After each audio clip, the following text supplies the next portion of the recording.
My name is Mana Neyestani. I'm a cartoonist and graphic novelist. I'm doing political cartoons or cartoon editorial, mostly right now. Dreaming of being cartoonist. As I remember, when I was a child, I really loved to draw cartoons. I never thought of being cartoonist. I thought I was, something like that. But as a profession, again, I never thought of it. It happens. It easily happens. I started to learn as a architecture engineer, in University of Tehran. And at the same time, meanwhile, I was doing cartoons for magazine and press as well. And all of a sudden, I saw myself a cartoonist more than architecture designer or something like that.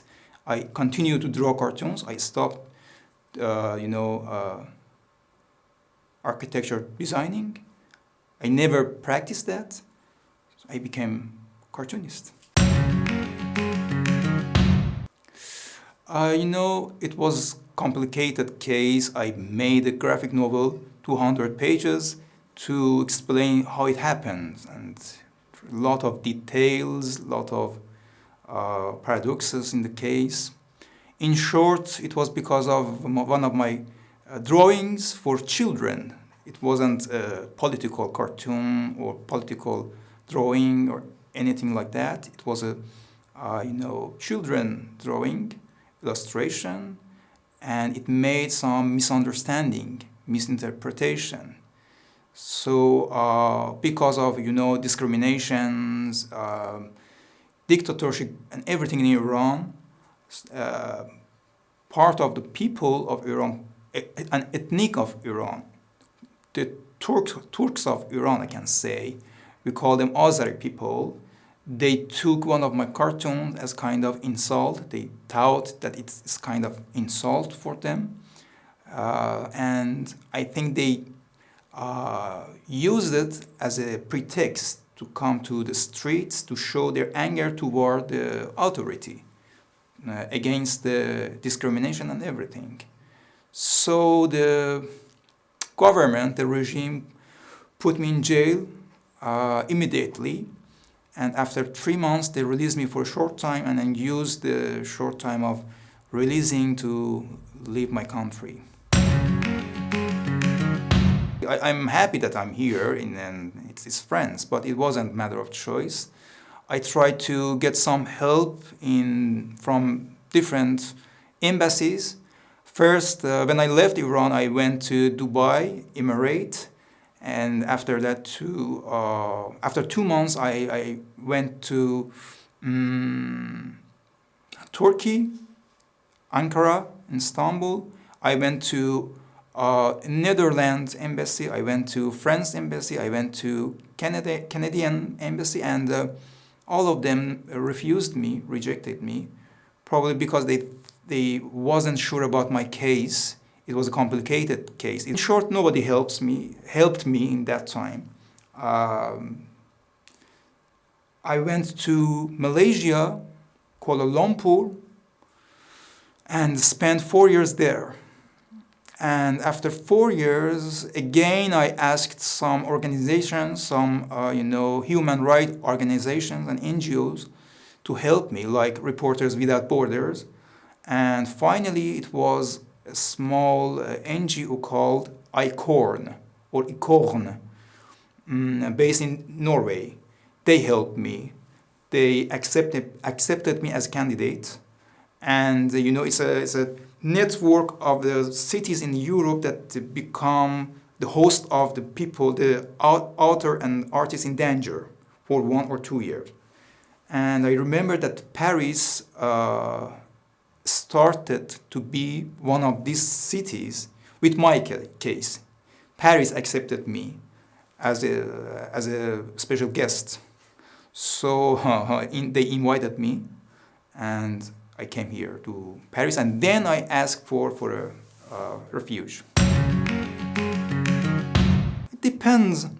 Most of the time, it's like I'm wake up in the morning, I review the news, and something catch me like that, and I start to think about it. How could I, translate it to the visuals, something intelligent, something less repeated, something new. And I start to doodling, start to put the lines on the notebook, something like that. Doing a sketch, and after that, and sometimes, because it's more than 20 years, 30 years that I'm doing that, sometimes I could do all the sketching process in my mind. I make the picture in my mind, more or less, and I do it on the final version on the paper. It's like that. Sometimes it's easy to create a cartoonish idea. Sometimes it's not. Sometimes it takes just 10 minutes to get the idea. Sometimes no, it needs more than that. Sometimes it's like toothpaste tube that you need to push it to make it out. Sometimes it easily come out. In a way, yes. But if you think that a cartoonist, for example, can change word by drawing one cartoon or two cartoons or series of cartoons, it's not like that. You do your job, and you hope that your work comes together with the other works of other peoples and make a wave, make a changing wave. But it's not a individual work. Individual never can change anything, I think. As a graphic novelist, I can say one of my books, the recent books I made, it's a graphic novel. It's a memoir, part of it could consider as a memoir. It's supposed to publish on May 2020, but Corona, postponed everything. Hopefully, it will be published on October 2020. It's about a real experience I had in 2017 when I went to airport early. I wanted to have a trip to Canada to see my brother there, and they didn't let me to take on the plane. They stopped me because they didn't know how to work with the titre de voyage or the special refugee document, travel document. So they stopped me and they put me 3 hours at the counter. I made 3 hours of waiting in a book, and it called 3 hours. The book called 3 hours. Oh my God, it's a difficult one. I think there's a lot of things that I like to change. I think that people, I like, and I hope, and I wish people think more about